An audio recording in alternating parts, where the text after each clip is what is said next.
adalah dalil yang keliru dan sangat mengada-ngada. Karena hal tersebut merupakan program Kementerian Pendayagunaan Aparatur Sipil Negara dan Reformasi Birokrasi atau PAN-RB yang telah ditetapkan pada tahun anggaran sebelumnya.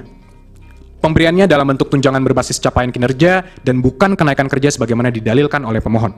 Sehingga jelas program tersebut tidak ada kaitannya dengan Presiden, terlebih menghubungkannya dengan kontestasi pemilu 2024. Selanjutnya mengenai politik uang di TPS 029 Desa Karanggintung, Jawa Tengah, telah dijelaskan sendiri oleh pemohon bahwa perbuatan tersebut dilakukan oleh aparat desa kepada PPS, sehingga tidak ada kaitannya dengan pihak terkait. Sedangkan mengenai pemberian uang yang dilakukan Gus Miftah, itu dilakukan dalam kapasitas pribadi.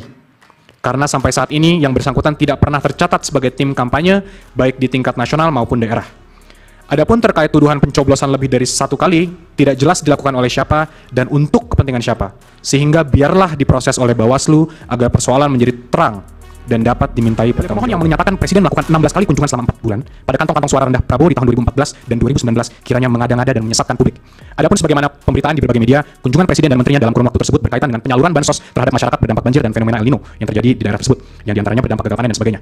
Wilayah kunjungan tersebut bukanlah kantong-kantong suara rendah Prabowo di tahun 2014 dan 2019, sehingga dalil yang dikemukakan pemohon jelas mengada-ngada dan ilusoir semata. Demikian juga dalil pemohon yang menyatakan pengangkatan PJ kepala daerah secara masif untuk mengarahkan pilihan kepada pihak terkait kiranya sangat mengada-ngada dan tidak relevan. Karena pengangkatan PJ kepala daerah tersebut dalam rangka pelaksanaan pilkada serentak yang telah dipersiapkan jauh hari dengan persetujuan DPR. Justru sebaliknya, dari beberapa dokumen terbukti bahwa beberapa orang PJ kepala daerah yang telah memberikan dukungan kepada pasangan calon presiden dan wakil presiden nomor 1 maupun pasangan calon presiden dan wakil presiden nomor 3 dengan uraian sebagai berikut. Pertama, adanya fakta integritas yang ditantangani oleh PJ Bupati Sorong untuk memenangkan paslon nomor 3 dalam kontestasi pemilihan umum presiden tahun 2024. Kasus penggeledahan PJ Bupati Sorong oleh KPK di rumah dinas PJ Bupati Sorong menemukan fakta integritas PJ Bupati Sorong yang diwajibkan mendukung pasangan Ganjar Mahfud. Kemudian adanya keterlibatan BIN sebagaimana beredarnya video pencoblosan surat suara di luar waktu pemilihan yang terjadi di PPLN Kuala Lumpur dan persoalan DPT di Kuala Lumpur yang diduga melibatkan unsur-unsur dari BIN. Waktunya tinggal 7 menit ya. Baik, Yang Mulia. Kemudian satu lagi kami berikan contoh.